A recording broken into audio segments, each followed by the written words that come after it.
تا حالا شده جایی بخندید که نباید بخندید؟ وای مراسم هفتم پدرم بود. خب خیلی شرط سختی بود. هادی جان هم زحمت کشیدن اومدن. عمو هادی همکلاسی شما بله. بوده؟ سن پدر شماست. ایشون خیلی لطف کردن. یه لحظه گفتم به من که خانم میرعلمی تا شقایق هست زندگی باید کرد.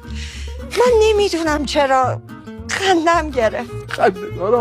چرا عمو هادی چرا باید بگی تا شقایق هست حالا زندگی خود هادی باید یادش نباشه. خدا رو شکر شالی که روی سرم بود اینو برداشتم و گذاشتم جلوی صورتم و بچه‌ها فکر کردن من دارم گریه میکنم، از حال میرم و اینا، و من داشتم از خنده میمردم. خیلی شرایط بدی بود واقعا. خندیدم و هیچکی نفهمید خدا رو شکر. که الان فهمیدم همه. الان کل ایران فهمیدن. من میگم شاید هم واقعا پدرم اون موقع روحش آگاه بوده من که حالم بده، هادی رو فرستاد.